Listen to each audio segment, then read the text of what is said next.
Que ferez-vous dans le royaume, mes frères et sœurs?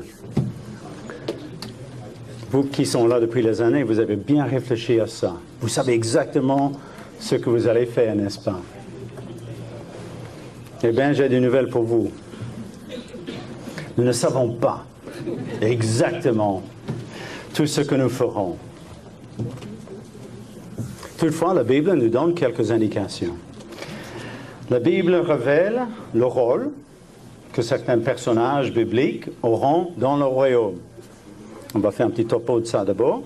Matthieu chapitre 19, verset 28. Commençons dans Matthieu chapitre 19, verset 28. Là, nous lisons, Jésus leur répondit, « Je vous le dis en vérité, quand le Fils de l'homme, au renouvellement de toutes choses, sera assis sur le trône de sa gloire. » Nous avons déjà une petite indication de ce que le Christ va faire. « Vous qui m'avez suivi, vous serez de même assis sur 12 trônes. Et vous jugerez les 12 tribus d'Israël. » Alors, il parle à qui? À 12 apôtres. Il parle à ces apôtres qui seront donc rois sur chacune des tribus. Mais il y a encore une petite précision. Ils seront rois sur des tribus, mais sous David. Pourquoi sous David? Ben, c'est parce que la Bible nous apprend que David régnera sur les 12 tribus d'Israël. Jetons un coup d'œil dans Ézéchiel chapitre 37, à partir du verset 21. Ézéchiel chapitre 37. Et nous allons commencer à lire au verset 21.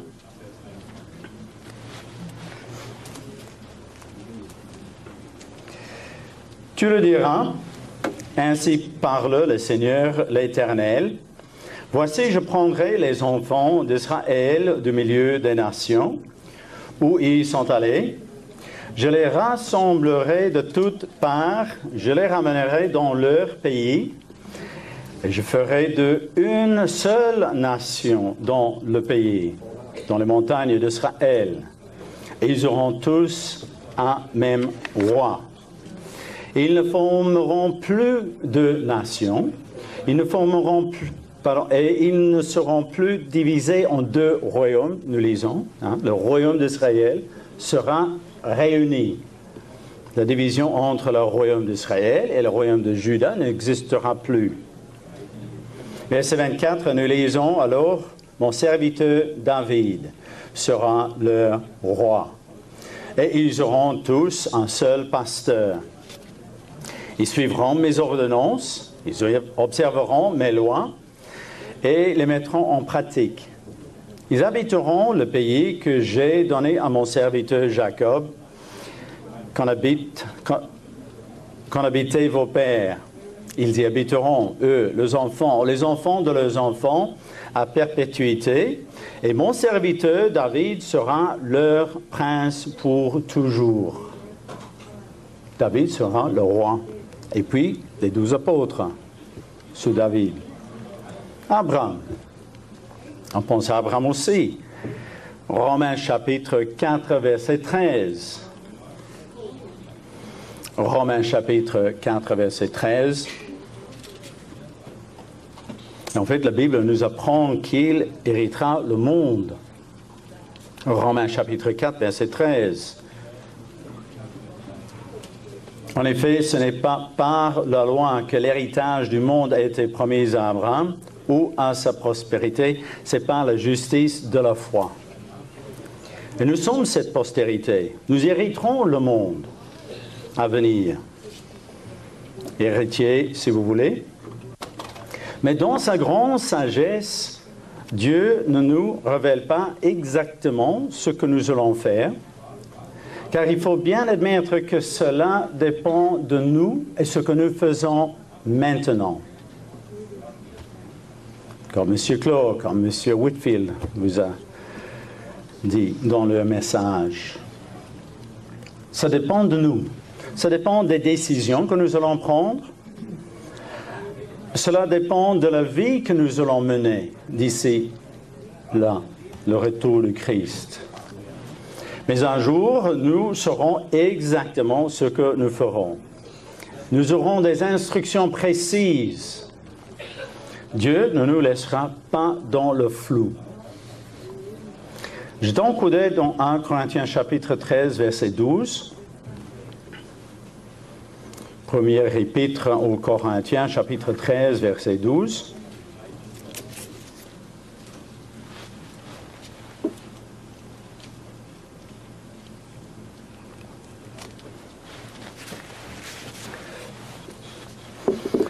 En Corinthiens, chapitre 13, verset 12, nous lisons « Aujourd'hui, nous voyons au moyen d'un miroir de la manière obscure. Mais alors, nous ferons face à face. Aujourd'hui, je connais en partie.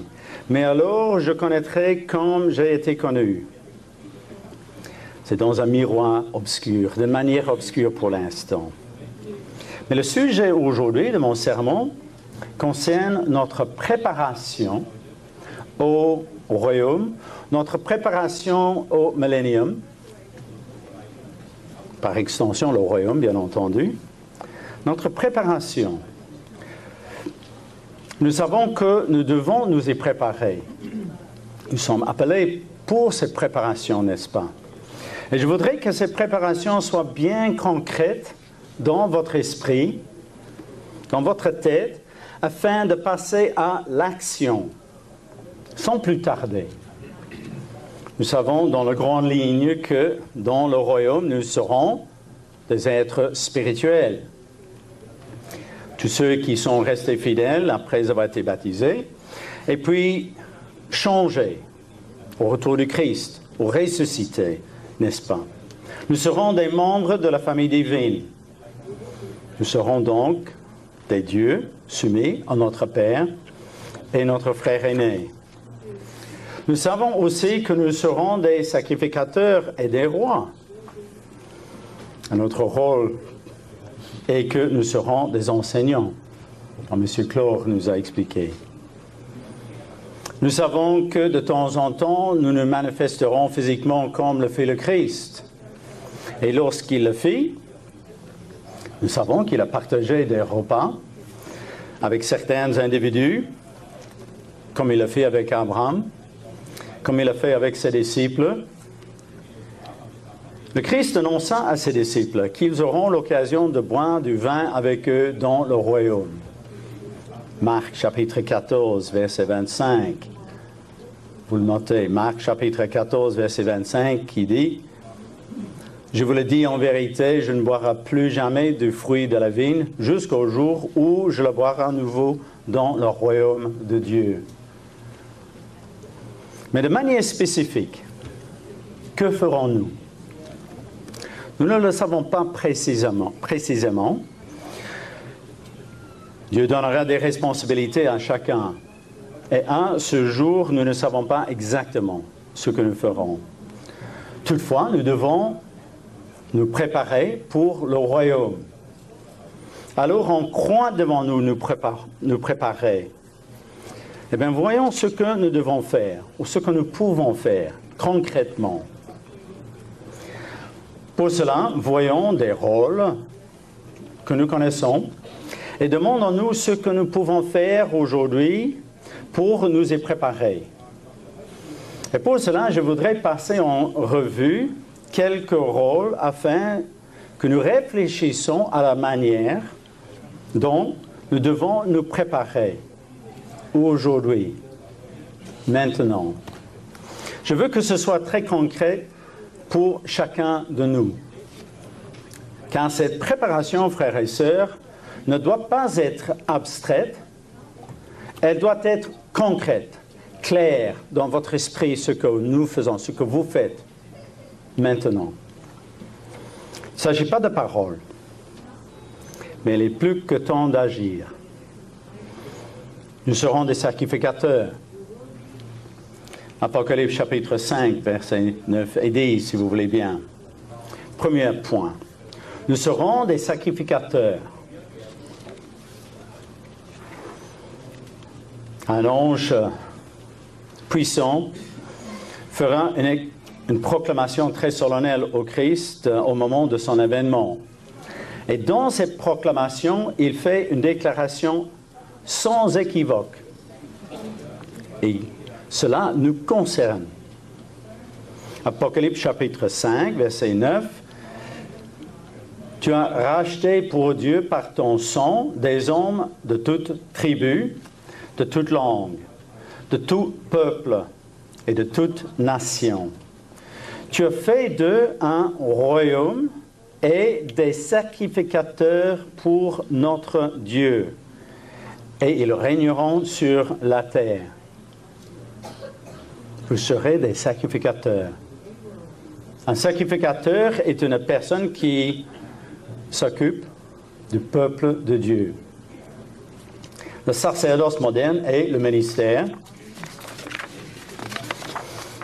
Un ministre est une personne qui doit parfois prendre des décisions, mais c'est surtout un serviteur du peuple de Dieu. Et dans le royaume, nous serons des serviteurs bienveillants, des personnes qui vivront sur terre, qui seront des êtres humains, des survivants. Comment pouvons-nous nous préparer pour ce rôle de serviteur aujourd'hui? C'est ça que vous devez faire tourner dans votre esprit. Comment faire? Eh bien, tout simplement en saisissant toutes les occasions de servir. Et elles sont nombreuses. Je tiens à remercier tous ceux qui sont venus nous aider à préparer la salle, par exemple, pour vous. Il y a un aspect du ministère qui me tient particulièrement à cœur. Un ministre n'est pas un personnage austère ou autoritaire, sauf quand c'est bien évidemment nécessaire. Mais un passage biblique me touche particulièrement dans 2 Corinthiens, chapitre 1, verset 24. Deuxième épître aux Corinthiens, chapitre 1, verset 24. Paul s'adresse aux Corinthiens, n'est-ce pas?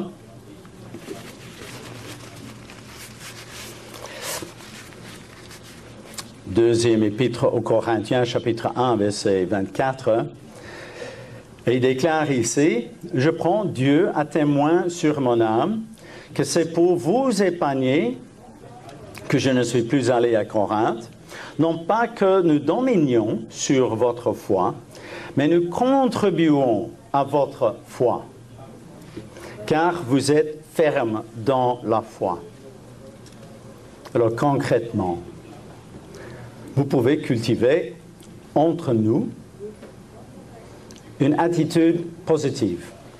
Nous pouvons contribuer à la joie collective, n'est-ce pas? Cela ne veut pas dire que si vous êtes affligé, vous ne pouvez pas en parler. Au contraire. Nous sommes une famille et nous devons nous encourager les uns les autres et souffrir ensemble quand c'est nécessaire. Quand un membre souffre, mais positivons un maximum. Il y a toujours quelque chose à apprécier, même dans l'épreuve. Jacques, chapitre 1, verset 2 au verset 4. Jacques, chapitre 1, verset 2 au verset 4.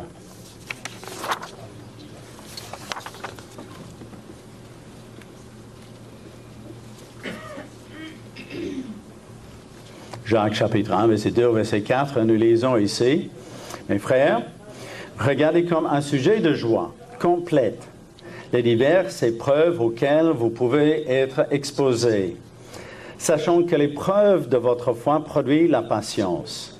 Mais il faut que la patience accomplisse parfaitement son œuvre, afin que vous soyez parfaits et accomplis, sans faillir en rien. » Quelque chose que nous pouvons faire maintenant. Ça, c'est un aspect de notre rôle de sacrificateur. Et puis, nous serons des rois, nous avons lu. Nous allons gouverner. Nous avons lu lors du point précédent dans Apocalypse 5 On va le relire. Hein.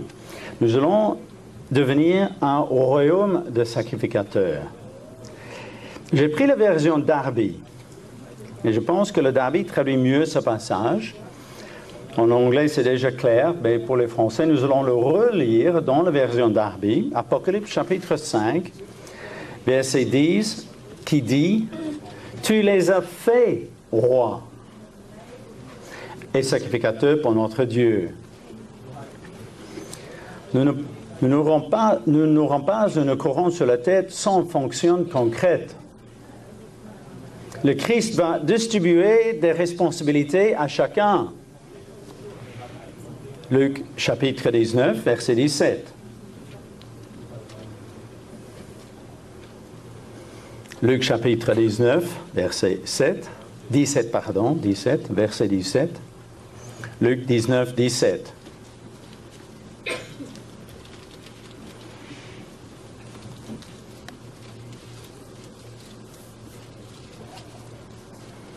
Luc chapitre 19, verset 17, nous lisons, il lui dit, c'est bien, bon serviteur, parce que tu as été fidèle en peu de choses, reçois le gouvernement de 10 villes. Vous connaissez ce passage, n'est-ce pas? Et le nombre de villes dont les serviteurs sont responsables varie. Ce nombre varie selon la façon dont nous aurons développé nos talents. Nous avons tous des talents différents. Et nous avons pour responsabilité de les développer. Responsabilité personnelle et collective. Mais je vous parle personnellement pour le moment. Sinon, nous risquons de tout perdre. Verset 20. Un autre vint et dit, Seigneur, voici ta mine. Je l'ai gardée dans un linge, en poche. Et le résultat pour n'avoir fait fructifier ses talents, le verset 24 est très clair. Ôtez-lui la mine. On risque de tout perdre. Cette responsabilité, frères et sœurs, fait partie de notre façon de préparer pour le royaume. Nous devons les développer. Nos talents, nous devons les développer maintenant. Nous ne pouvons pas nous contenter de voir certains talents. La parabole est claire. Il faut tout faire pour les développer. Certaines personnes entendent pour tout ce qui est calcul et logique. Hein? Nous avons des ingénieurs ici, nous avons des professeurs de mathématiques. D'autres personnes entendent pour la musique. Moi, je ne l'ai pas. Je fais beaucoup de bruit. Avec joie. Beaucoup de joie. Mais quand je vois la famille Boyer, hein? Madame Boyer a bien travaillé, n'est-ce pas? Monsieur, ne parlons pas. D'autres encore entendent pour le contact avec les autres. Certains d'entre nous sont extrêmement doués avec leurs mains. Vous avez des métiers. Vous voyez, ces talents, Dieu nous les a donnés. Nous devons les développer. Il est donc important de valoriser nos talents, frères et sœurs. Valoriser nos talents. Et je reviens sur le fait d'être positif. Car certaines personnes aimeraient avoir un talent que ce qu'elles ont, un autre talent que ce qu'elles ont. S'en plaignent, ça ne sert à rien. Vous perdez votre temps à ne rien faire avec le talent que vous avez déjà. Tous les talents sont utiles, vous savez, et tous nous viennent de Dieu. Alors, positivement, encore une fois, prenons conscience de nos talents développons-les aujourd'hui, avant que le royaume vienne, et soyons reconnaissants. Développons par l'éducation. Monsieur Claude vous a donné des pistes là. Je sabre dans mon sermon maintenant. Merci. Vous avez l'expérience professionnelle. Il y a toute autre piste, hein, mais il faut développer vos talents. Luc chapitre 12 maintenant. Luc chapitre 12, verset 42. Luc chapitre 12, verset 42. Partie de verset 42, si vous voulez bien. Luc chapitre 12. Partie de verset 42.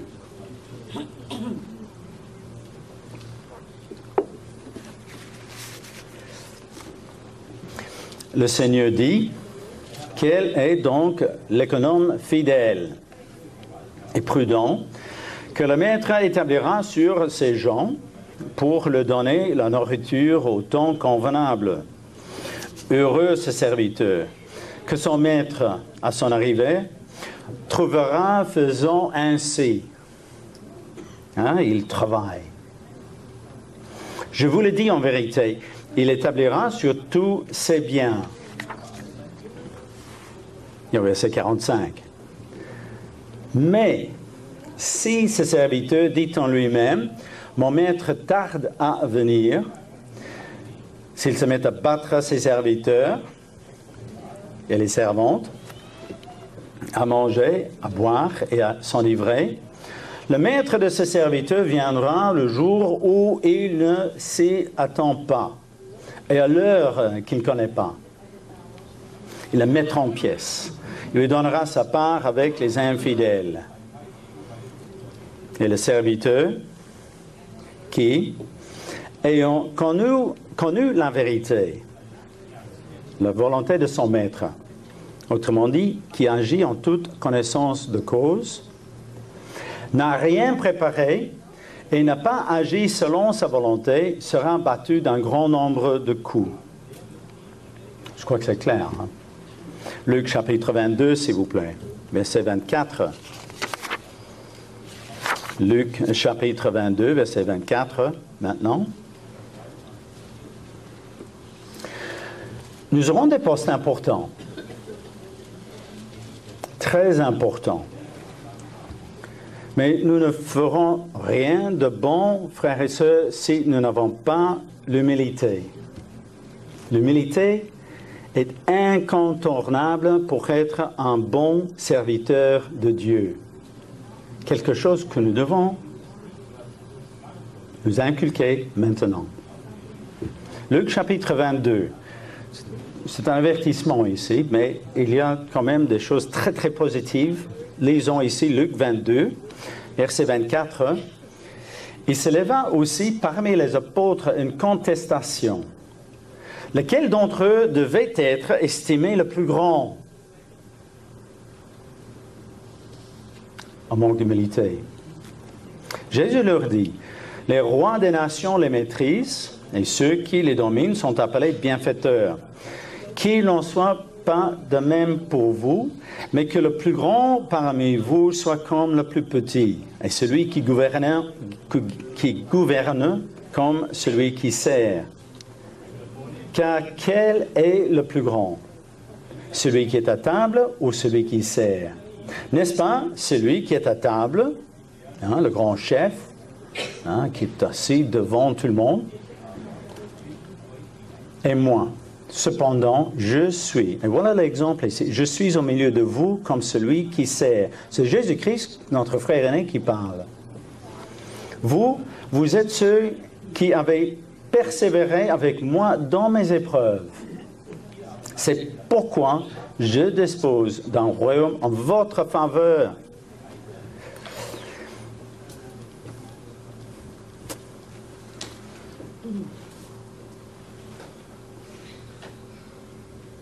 Il parle à vous et à moi.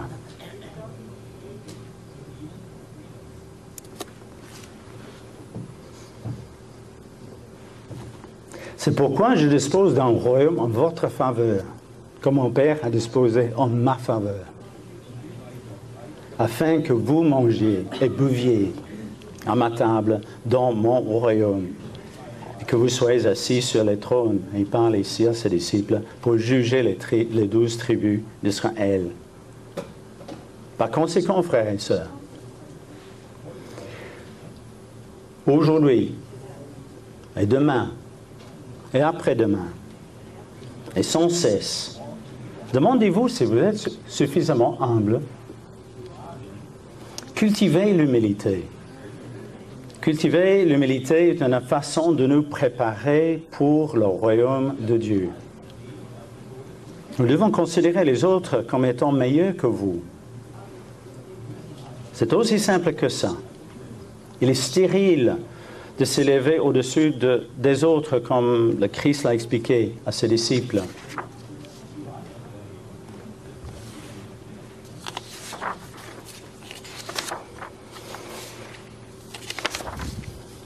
Nous serons des rois pour gouverner avec humilité. Et nous allons réconforter les gens aussi. Troisième point, nous allons réconforter les gens qui auront traversé des événements que nous avons passés en revue à la fête des trompettes. Matthieu chapitre 5, verset 4, vous le notez, Matthieu 5, 4 qui dit « Heureux les affligés, car ils seront consolés. » Qui va les consoler? Vous. Vous allez les consoler. Nous serons des consolateurs. Les gens qui auront survécu à la grande colère de Satan, de Dieu, auront été traumatisés par ceux qu'ils auront traversés. Ils seront meurtris. Ils auront été traumatisés par l'état de la société qui est une société de perversion, d'injustice. Nous devrons les consoler, les encourager, les aider à surmonter tout ça avec l'aide de Dieu, bien entendu, qui séchera toutes les larmes. Mais concrètement, comment pouvons-nous nous préparer à ce rôle? Eh bien, tout simplement en faisant preuve d'empathie pour les gens, en s'intéressant à eux, en les écoutant, en les encourageant, sans les juger, sans les critiquer, en les réconfortant, en réconfortant ceux qui sont affligés. Aujourd'hui, vous pouvez avoir un impact positif sur des gens. D'ailleurs, Dieu nous ordonne de le faire envers celui qui est péché. Et je vous rappelle que nous avons tous péché, n'est-ce pas? Lisons ce que Paul écrit dans 2 Corinthiens chapitre 2, verset 5 au verset 7.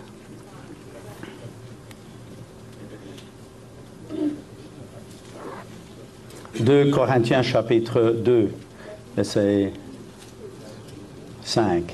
2 Corinthiens chapitre 2, verset 5.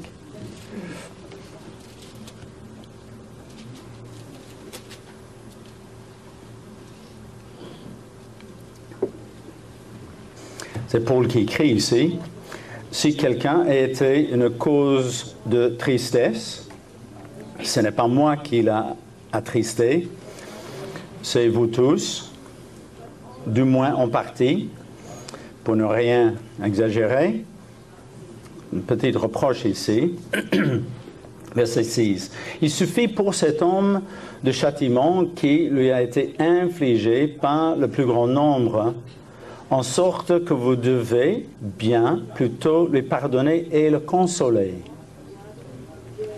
Pardonner et le consoler. Verset 7. De peur qu'il ne soit accablé par une tristesse excessive. On est là pour encourager les gens, pour les aider, pour apporter un réconfort à ceux qui souffrent, ceux qui sont affligés. Nous serons des enseignants, je vais en parler brièvement. Nous serons des enseignants. Qu'allons-nous enseigner? mais une manière de vie bien différente du monde, bien entendu. Une manière de vivre basée sur la loi de Dieu. Psaume 119, le 119e psaume, versets 32 et 33. Psaume 119, verset 32. Psaume de David. Je cours dans la voie de tes commandements, car tu élargis mon cœur. Enseigne-moi. C'est ça qu'on doit demander à Dieu déjà. Enseigne-moi, Éternel, la voie de tes statuts, pour que je la retienne jusqu'à la fin.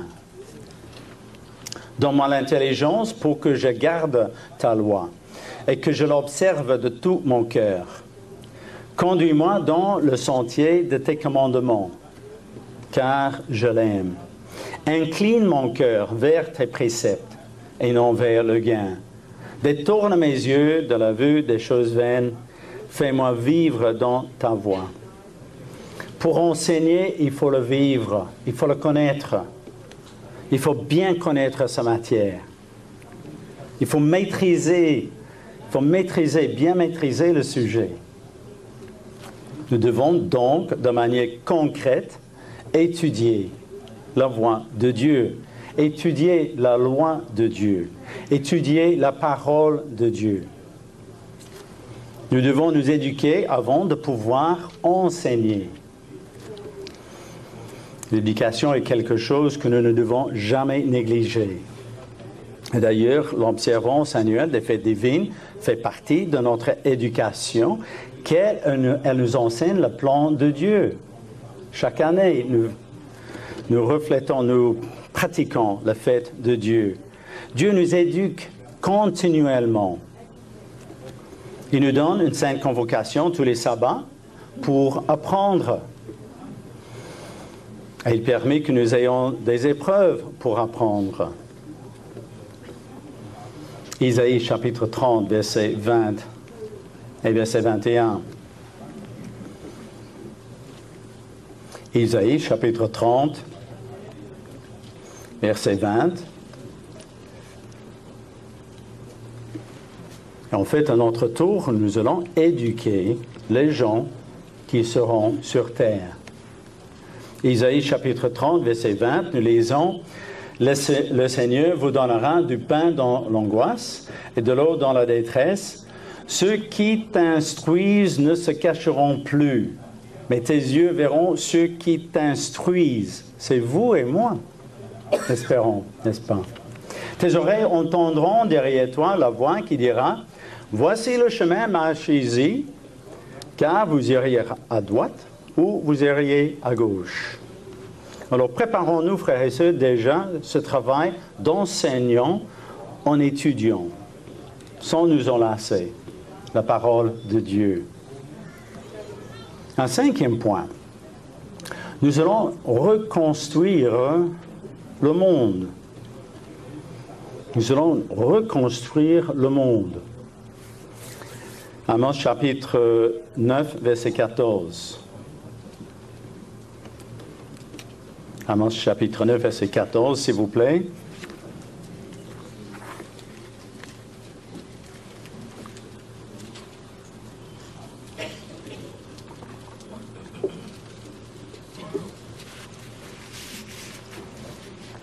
Amos chapitre 9, verset 14. Et nous lisons ici, « Je ramènerai les captifs de mon peuple d'Israël. Ils rebâtiront les villes dévastées et les habiteront. Ils planteront des vignes et en boiront le vin. Ils établiront des jardins et en mangeront les fruits.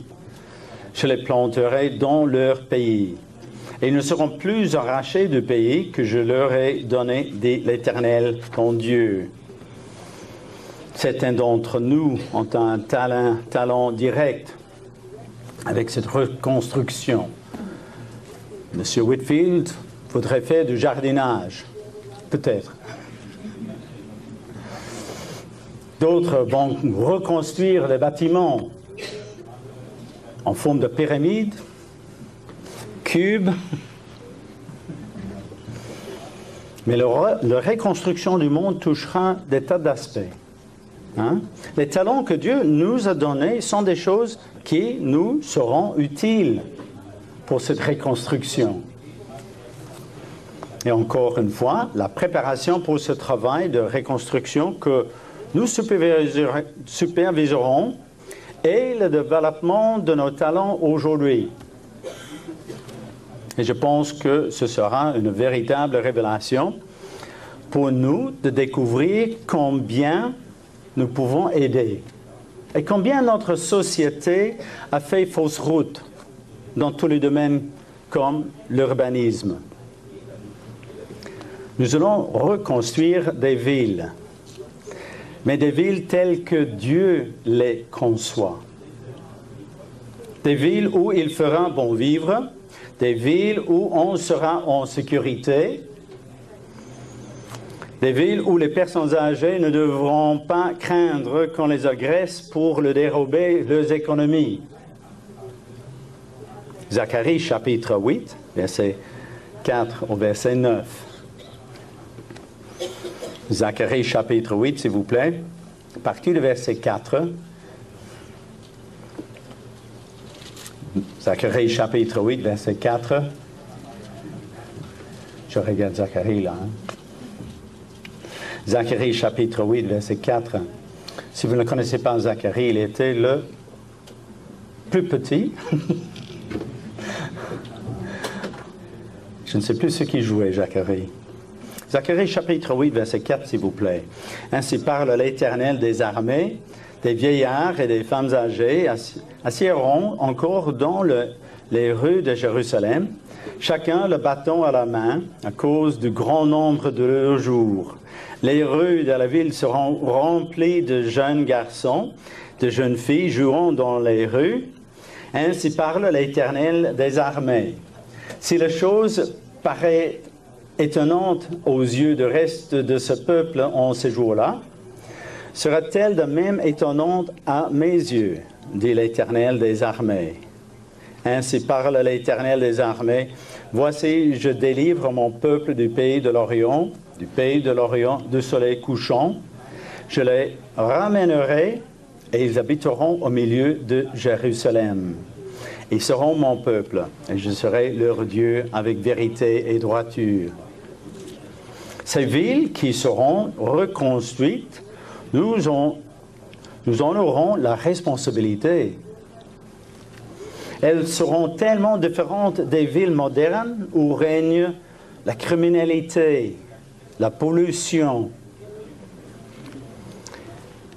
N'imaginez pas que vous serez libre de diriger les travaux n'importe comment. Dieu est très précis quand il donne des instructions. Et il y a plusieurs exemples dans la Bible, n'est-ce pas? Souvenez-vous de la précision de ces instructions concernant le tabernacle et ensuite le temple. Il avait donné des dimensions précises, des matériaux précis. Il avait même donné des précisions concernant la façon de tailler les pierres. Vous imaginez, sans bruit? Pensez-vous que Dieu ne sera pas tout aussi précis pour son royaume? Mais bien sûr que si. Ézéchiel chapitre 43, s'il vous plaît. Ézéchiel chapitre 43, verset 10 et verset 11. Que deux versets ici. Parce qu'en fait, Ézéchiel eut des visions. Je crois que c'est à partir du chapitre 40. Et il voit ce travail de reconstruction du temple. Ézéchiel chapitre 43, verset 10. Nous lisons ici, « Toi, fils de l'homme, montre ce temple à la maison d'Israël, qu'il en mesure le plan, et qu'ils rougissent de leurs de leurs iniquités. S'ils rougissent de toute leur conduite, fais-le connaître la forme de cette maison, sa disposition, ses issues et ses entrées, tous ses desseins et toutes ses ordonnances, tous ses desseins et toutes ses lois. Mettons la description sous leurs yeux, afin qu'ils gardent tous ses desseins, toutes ses ordonnances, et qu'ils s'y conforment dans l'exécution, dans tout ce que nous allons faire et superviser. Hein? Et aujourd'hui, comment pouvons-nous nous préparer à un tel travail détaillé et minutieux? Tout simplement en apprenant à suivre les directives que Dieu nous donne maintenant, selon la lettre, selon l'esprit de la loi. Nous devons apprendre à exécuter ces directives avec précision. On ne pourra pas faire un travail approximatif, frères et sœurs. On devrait être respectueux à ce que Dieu nous demande de faire.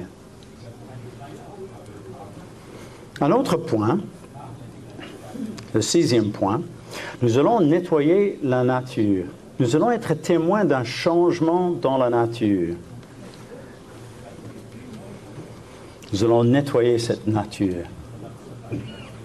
Romains chapitre 8, verset 19 au verset 20. Romains chapitre 8.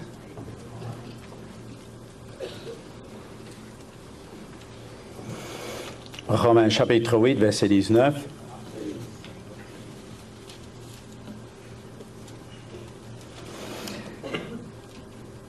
Aussi, la création attend-elle avec un ardent désir la révélation des fils de Dieu?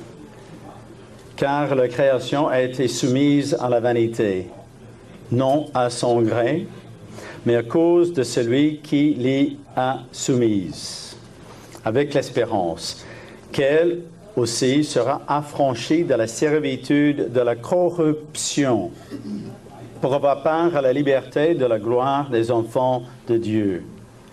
Or, nous savons que, jusque ce jour, la création tout entière soupire et souffre les douleurs de l'enfantement.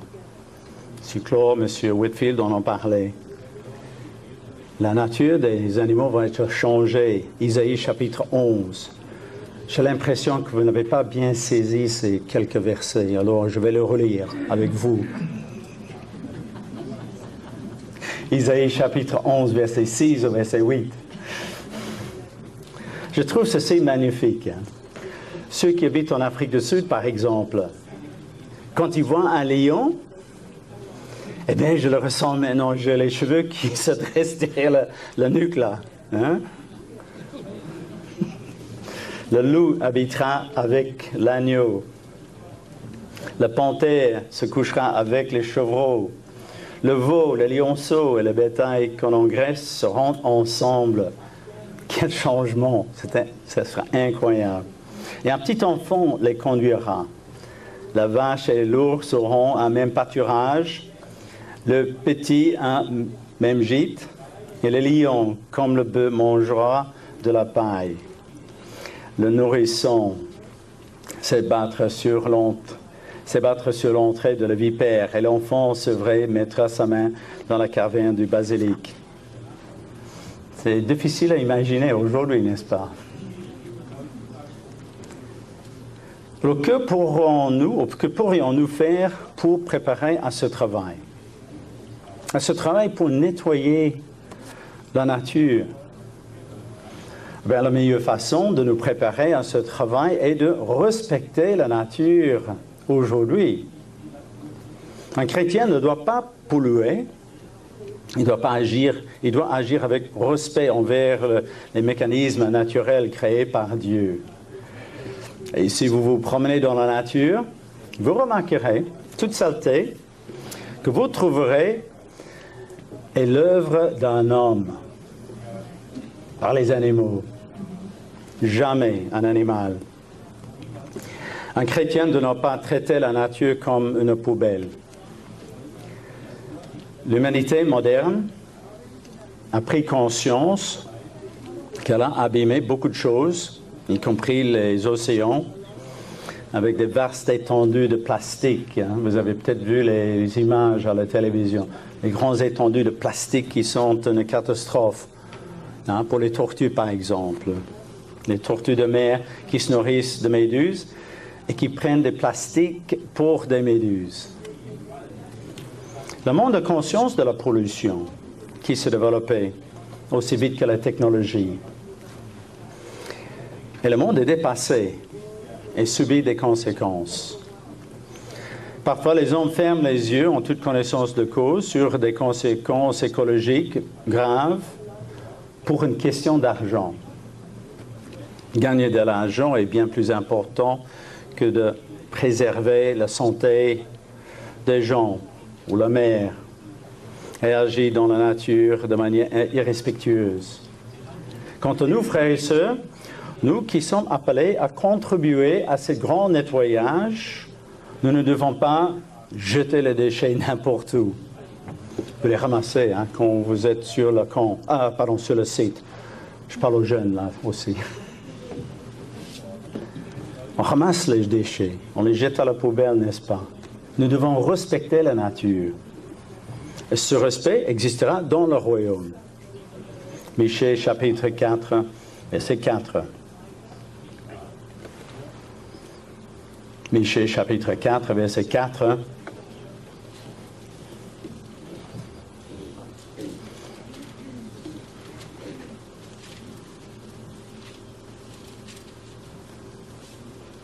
Ils habiteront chacun sous sa vigne, sous son figuier. Et il n'y aura personne pour les troubler, car la bouche de l'Éternel les armées a parlé. Une vie paisible dans un petit jardin avec son figuier. Zacharie chapitre 8, verset 12. Zacharie chapitre 8, verset 12. Je reviens sur Zacharie 8.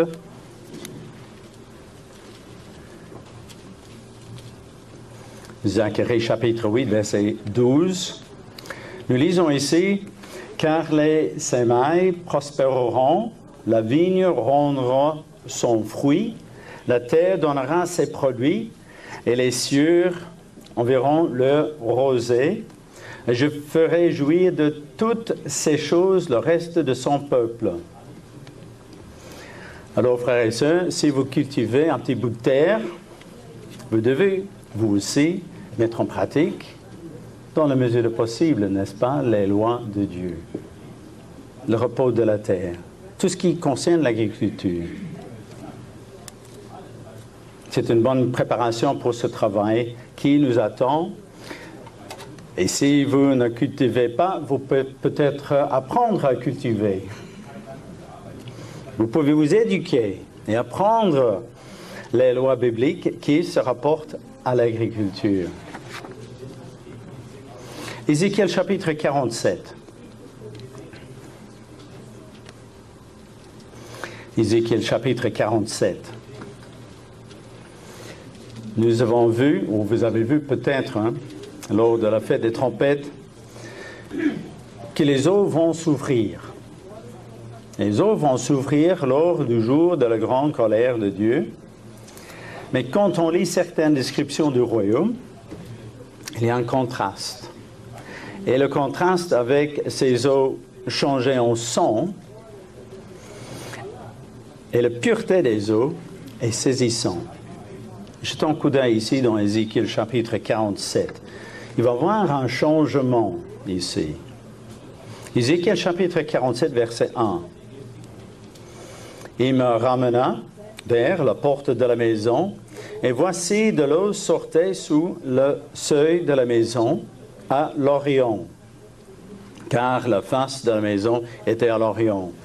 L'eau descendit sous la côte droite de la maison, au midi de l'autel. Et en fait, il s'agit de l'eau qui jaillira du temple. Ceux qui ont vécu à Jérusalem peuvent voir ceci. Ou ceux qui sont allés à la fête à Jérusalem, vous pouvez imaginer ceci. Fermez vos yeux un petit peu. Imaginez l'eau qui sort du temple. Et il me dit, verset 6, « As-tu vu, fils de l'homme? Et il me ramena au bord du torrent. Et quand il m'eut ramené, voici, il y avait sur le bord du torrent beaucoup d'arbres de chaque côté. Et il me dit, cette eau coulera vers le district oriental, descendra dans la plaine et entrera dans la mer. Je ne vais pas vous dire quelle mer. Vous allez imaginer. Lorsqu'elle sera jetée dans la mer, les eaux de la mer deviendront saines. Elles ne sont pas saines pour le moment. Si vous buvez cette eau, vous mourrez. C'est tellement salé. Je vous donne une indication là. Tout être vivant qui se meut vivra partout où le torrent coulera, et il y aura une grande quantité de poissons, car là où cette eau arrivera, les eaux deviendront saines. Et tout vivra partout et parviendra où parviendra le torrent. Les pêcheurs se tiendront sur ces bords depuis En-Gedi jusqu'à En-Eglaïm. Vous prenez votre carte de la Bible de Jérusalem et vous verrez où c'est. On entendra les filets. Il y aura des poissons de diverses espèces comme des poissons de la Grande Mer. La Grande Mer, c'est de l'autre côté de Jérusalem. Ici, la Méditerranée. Ils seront très nombreux. La qualité de l'eau sera exceptionnelle. Dieu prendra plaisir à rétablir la qualité des eaux, le sol, de l'air. Les frères et sœurs, nous aussi. C'est certain. On va participer à ça. Pourquoi? Parce que le 7e point, nous serons les membres de la famille divine. C'est le 7e point. Nous serons des membres de la famille divine. Soumis à notre Père, soumis à notre frère aîné, Jésus-Christ, nous allons devenir les frères du Christ. Romains chapitre 8, verset 29. Romains chapitre 8, verset 29, vous le notez. Car ceux qu'il a connus d'avance, il les a aussi prédestinés à être semblables à l'image de son Fils, afin que son Fils fût le premier-né entre plusieurs frères. Nous aurons le statut de membre de la famille divine. Et notre rang sera au-dessus de celui des anges, je vous rappelle. Jetez un coup d'œil dans Hébreux chapitre 2, versets 6 et 7. Hébreux chapitre 2, versets 6 et 7. Excusez-moi. Hébreux chapitre 2, verset 6. « Oh, quelqu'un a rendu quelque part ce témoignage. Qu'est-ce que l'homme? Pour que tu te souviennes de lui. Ou le Fils de l'homme, pour que tu prennes soin de lui. Tu l'as abaissé pour un peu de temps au-dessus des anges. Tu l'as couronné de gloire et d'honneur. » Et aujourd'hui, frères et sœurs, concrètement, que faisons-nous? Nous apprenons à ressembler à Dieu. À ressembler à Dieu. Et pour cela, nous devons maintenant apprendre à le connaître, car sans le connaître, nous ne pouvons pas devenir comme lui. Nous ne pouvons pas obtenir les promesses que nous espérons tous. Deuxième épître de Pierre, chapitre 1, versets 3 et 4. Deuxième épître de Pierre, chapitre 1, s'il vous plaît, verset 3.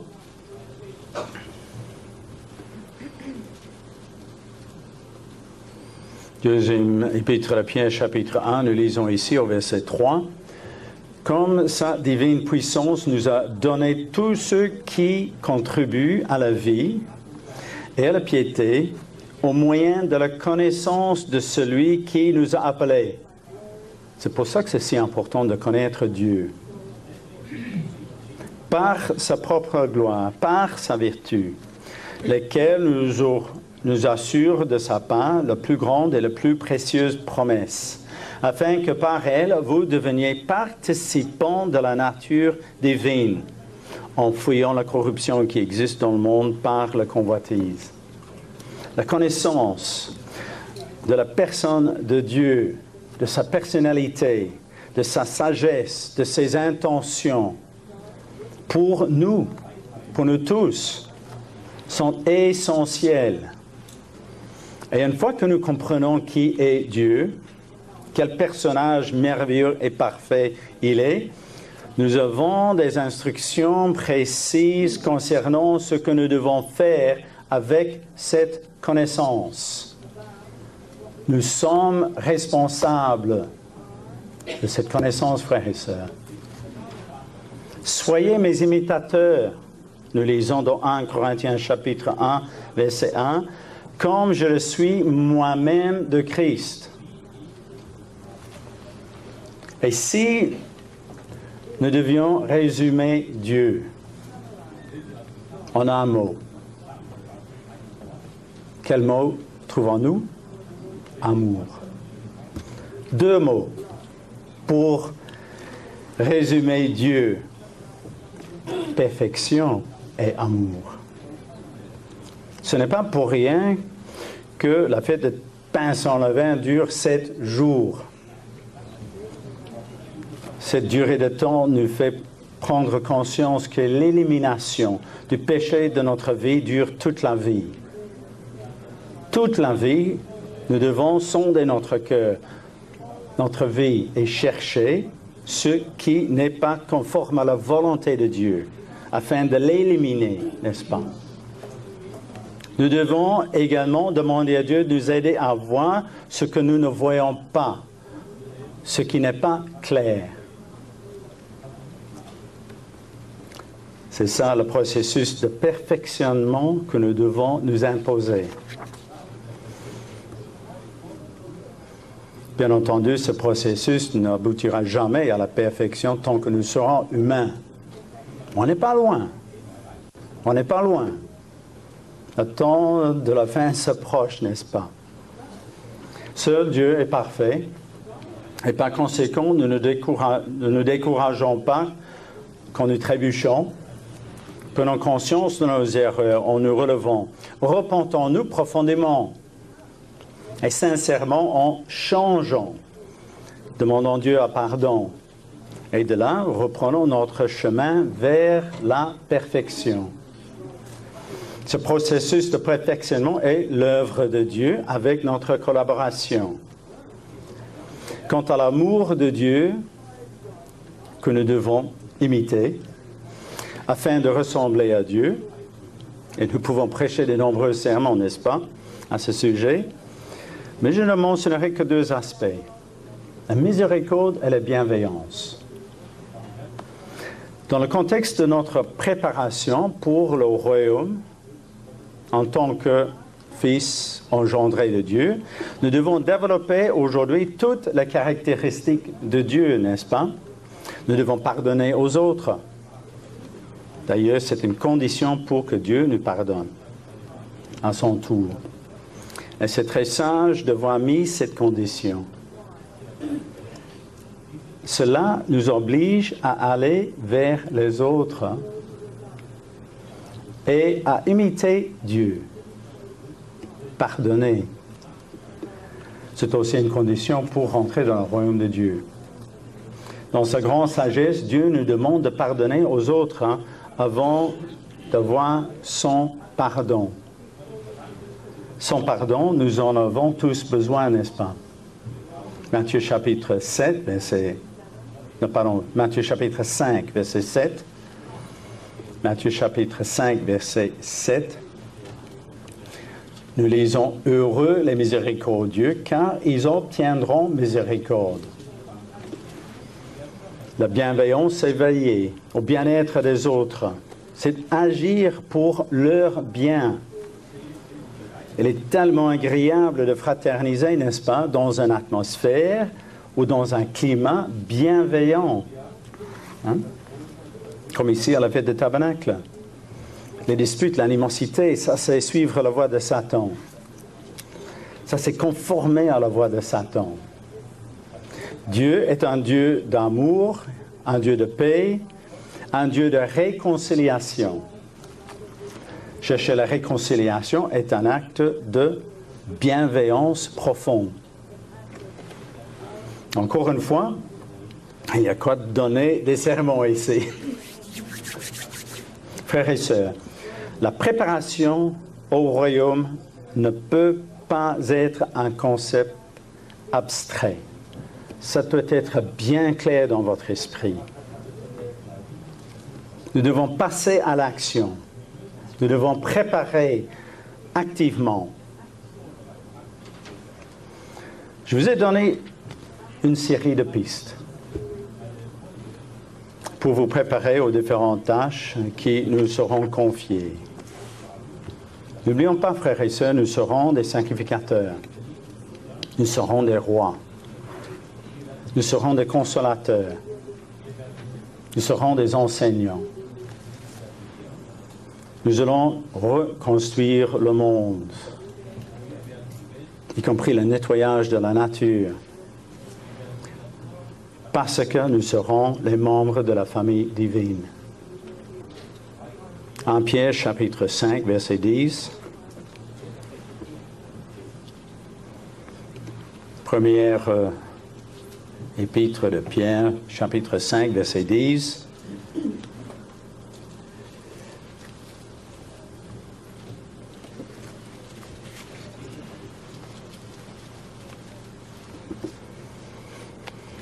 Le Dieu de toute grâce, qui vous a appelé en Jésus-Christ à sa gloire éternelle, après que vous aurez souffert un peu de temps, vous perfectionnera lui-même, vous affermira, vous fortifiera pour rendre inébranlable.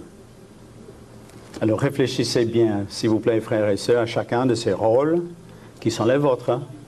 Préparez-vous au retour du Christ et pour son règne sur cette terre qui viendra très bientôt.